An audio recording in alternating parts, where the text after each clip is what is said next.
Welcome back to the garage. Or if you're new to the channel and this is the first video of mine that you've seen, welcome to the garage. My name is Zane. In today's video, you know what? Before it goes any further, I cannot thank you all enough for the support you showed in the last video that I done on this old wrecker. YouTube sends emails to creators like me who make videos just to tell them how the video is done. And let me give you some stats. The video has gotten over 10,000 views in under a week. It's got almost 1,000 thumbs up on it. It has the highest number of comments in the shortest amount of time that this video has been up. And they actually told me that the video done 3 times better than any other one that I have put out to date. And that means a lot. I've said it before and I'll say it again.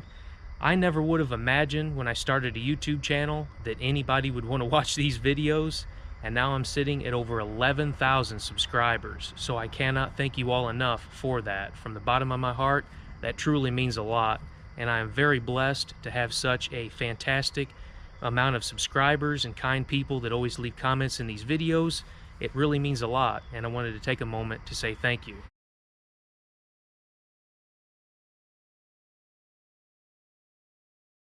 In today's video, I want to do 2 things. The first of which is to see what engine is actually in this truck. 345 and 392 look identical. I didn't pay close enough attention whenever I was working on it to see what the serial numbers were, so we'll find out together. And also, what do you say if I check and see if that wrecker bed works before I pull it off of this truck? So hopefully you can sit back, relax, and enjoy this video.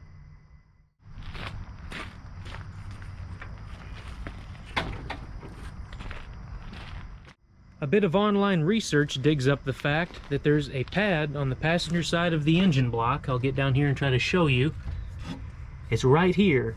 Now there should be a serial number as well as the cubic inch displacement of the engine stamped into the side of this. So I'm going to clean it up the best I can and we'll see what it uncovers.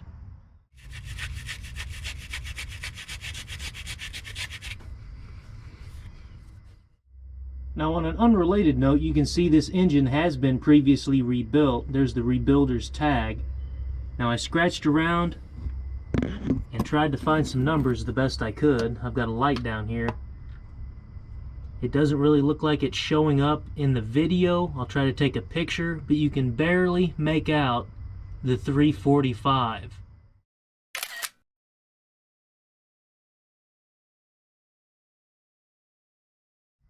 Depending on the year, make, and model of your truck, a lot of the times the door tag will actually say the horsepower.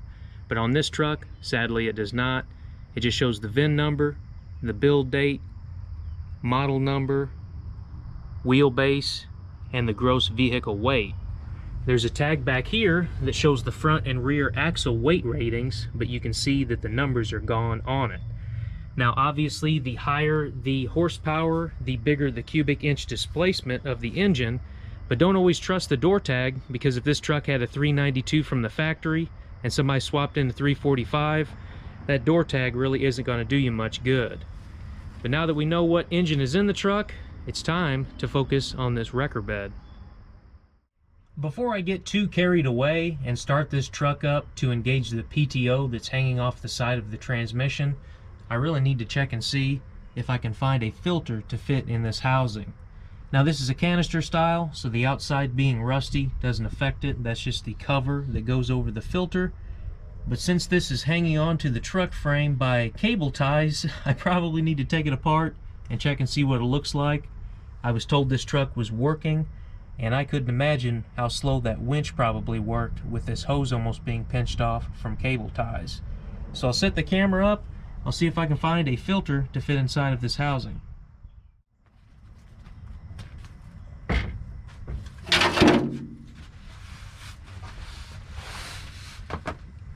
The trick isn't taking this filter and housing apart, but it's doing it without taking a bath in hydraulic oil. So we'll see if that happens or not.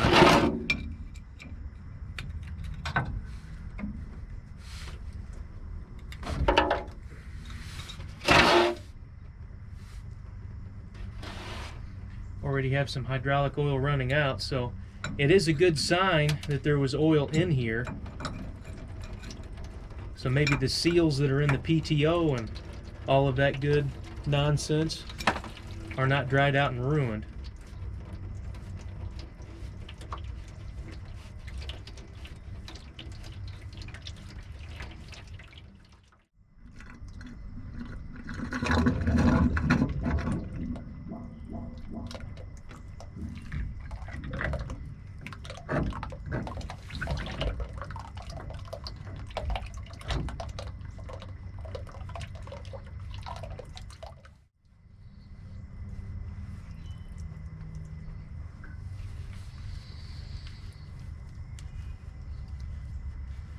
Looks like I'll need to take something and pinch this line completely, or it's going to drain this tank that's in the front of the bed. So let me run up to the shop, get a C-clamp, and we'll see what I can do.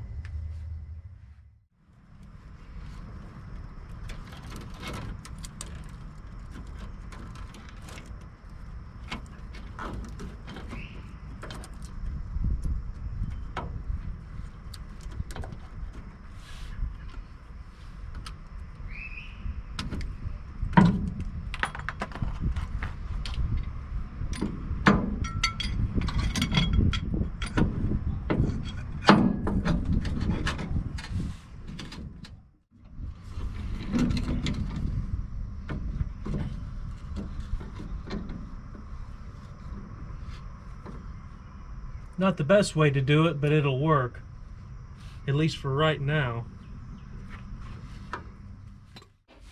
Alright, so I've got the line pinched off with the C-clamp as best as I can. I've got a fresh pan down here. Now let's see if I can take this filter housing apart without having this whole entire hydraulic tank empty out.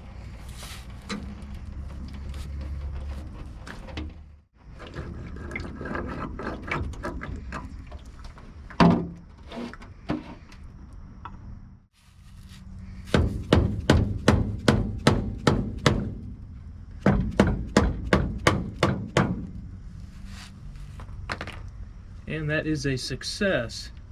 Even better so, there's a part number on this, a 3293-001 filter. And it doesn't look like it's in good shape, so it's a good idea that I got in here to look at it. Hopefully I can find one at the parts store. Fingers crossed. Hello, local auto parts store. I was wondering if Dave was there. Oh, this is Dave. Okay. Hey, Dave, it's Zane again. Sorry to bother you. I was just kind of curious if you had a hydraulic filter in stock. I've got a number if it will help you. What's it off of? It's off of a 1976 International Wrecker.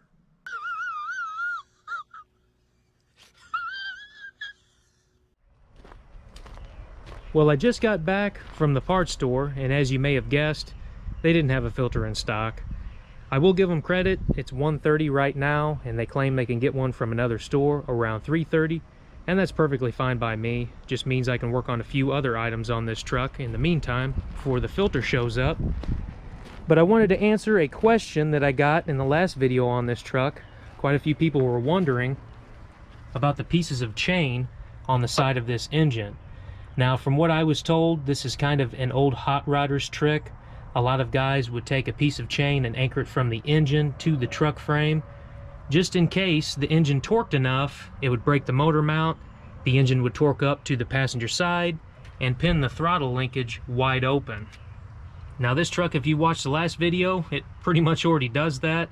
It's a stock engine, but the motor mounts are just a poor design. You can see on the front, there is an engine mount in the center, but nothing off to the side. And in the back, you've got two mounts that come off each side of the bell housing and go to a transmission cross member. But this engine moves back and forth quite a bit.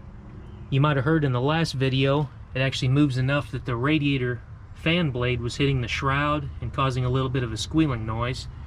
And I just realized also that the fan blade or the fan belt come off of here. You can see that it was in bad shape to begin with, so now when I go down for the filter, I'll try to see if they have a belt. If not, I may have something in the garage. But for the meantime, I think I'm just going to take some heavy ratchet straps, hook it to this chain, and hook it to the frame, and try to secure this engine a little bit better. It's just a temporary fix. Like I said, this truck is getting parted out. I just don't want this engine to be moving back and forth and trying to pin the throttle wide open whenever I'm trying to back up and see if this bed works. That could cause a really bad problem. So let me get the camera set up and we'll see if I can get this engine secured a little bit better.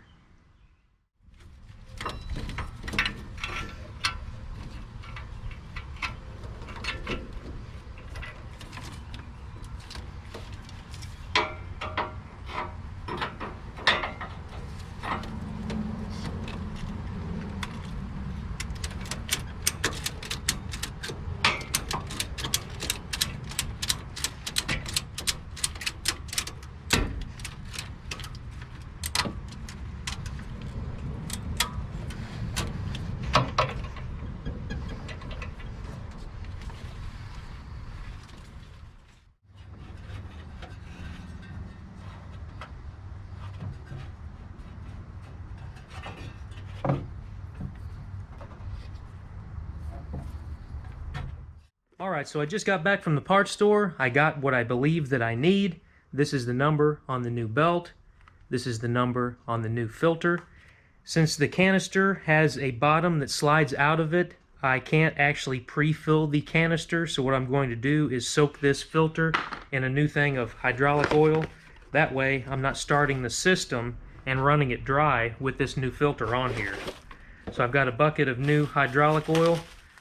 I'm going to go ahead and submerge this in here and come back in a few minutes and pull it back out.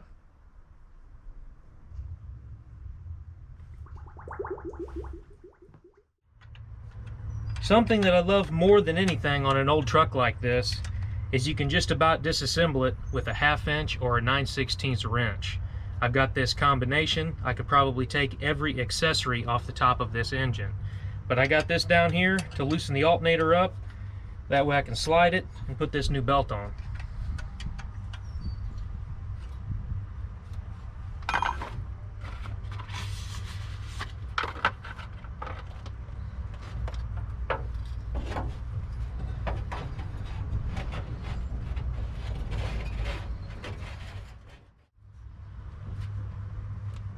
Alright, I got the belt around the water pump pulley and the crankshaft pulley. It's sitting on the alternator pulley right now. I'm going to take this bar and gently pry the alternator back towards me to tighten this belt, and then I'll go ahead and get the bolt snugged down. Less than 5 minutes, you're back in business. Gotta love working on old trucks. Alright, so this filter's been soaking in a nice marinade of 334 hydraulic fluid for about 45 minutes. Time to take it out, let it drip dry, and then I'll put it in that canister and put it on the truck.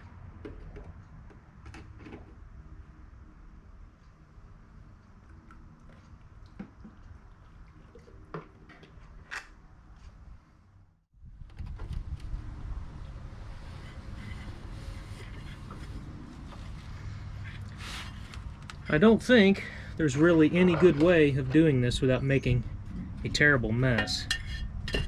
So I'll try to minimize it as best as I can.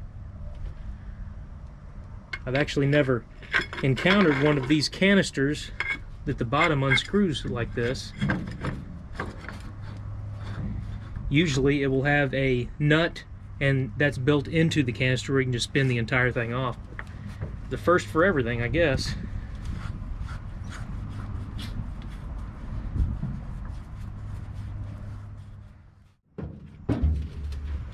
Next order of business is to take the cap off the hydraulic tank, use my precision measurement instrument, and see if there's anything in this tank.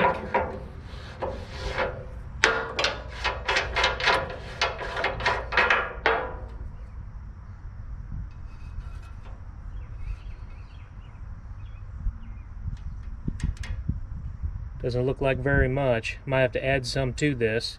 I don't want to put too much in here because the hoses look like they're in terrible shape on this truck. So if I fill the tank all the way up and have one of the hoses rupture, I'll be out all of that hydraulic fluid. But let me think, I might actually try to strain and put the old fluid back in here. Some may call this next move stupid, and I do completely understand. Use your own discretion. I just didn't want to buy new fluid in case one of these hoses split and threw it all over the ground. You have to remember also I'm removing the bed from this truck. I could accidentally puncture the tank. But there was no water in this fluid, so I strained it and poured it back into the hydraulic tank.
I can hear the hydraulic pump whining, but it's just not wanting to do anything, so I'll look further into this, but it might not actually work. We interrupt this program to bring you a special report.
Okay, now that the rollback bed is all unloaded in the field, I can turn my attention back to this old wrecker. Now, it's a nice sunny Saturday morning. My neighbor's mowing in the background. Hopefully that doesn't mess up some of the video that I'm going to film today. I actually need to do some yard work and mow the grass today myself, but that's for later on in the evening. Anyhow, I'm going to try to add more fluid to this bed and possibly even adjust the PTO that's on the side of the transmission. Now, whenever I measured the fluid level with that stick and it only showed that much, that was after I already drained the filter housing and a lot of that fluid into the catch pans. I strained it, put it back in the tank, it brought the level up quite a bit, but I might just see if a little bit more fluid will help this situation out. I'm also going to get under the truck and mess with the PTO because there's a handle on the dash that's supposed to engage it, but it just doesn't feel to me like it's coming out as far as it should. So I'm going to get some cardboard, lay under the truck, adjust that PTO, and let's see if this bed will work or not. There's no other switches in this truck or levers that control the bed at all besides this one. Now it says power takeoff over it on this tag, and if I pull it, it only comes out about 2.5 inches. I'm not sure if that's enough to engage it on the side of the transmission. So since you see how far it comes out now, I'm going to take you down and we'll see how far it moves on the side of the transmission.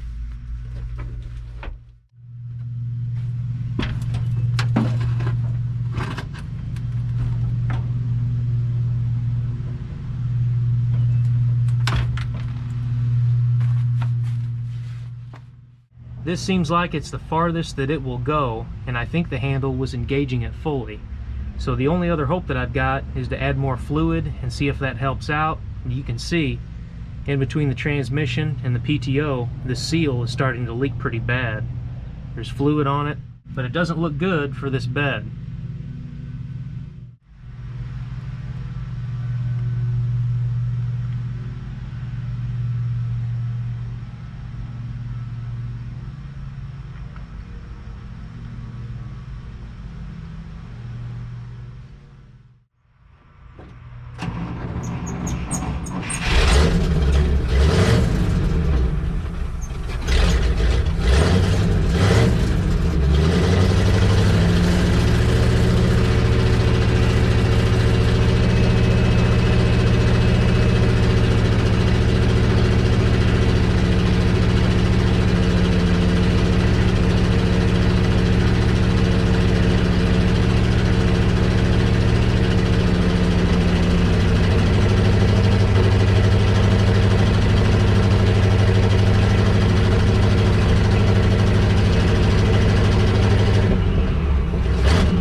If you stuck with me this far to the end of the video, I greatly appreciate that.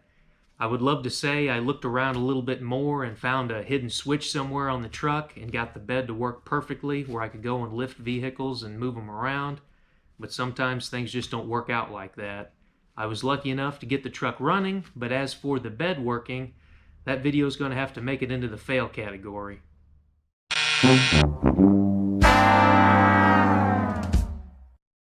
As for the next video on this truck, it's going to go under the knife and donate all of its good parts to the 4-Wheel Drive International. But anyways, thank you very much for taking the time out of your day to watch my videos. It truly means a lot. If you enjoyed this video, please give it a thumbs up, leave a comment or a question down below. Consider subscribing if this is the kind of content that you're into. And as always, just a friendly reminder that it doesn't matter if you're working on your project in a garage or in your driveway. What matters is that you go out there, you do the job yourself, and you learn more about your project, whatever that project may be. Now that this video's over, how about you go outside and work on something? And by the way, happy 4th of July. My name is Zane, and I'll catch you next time.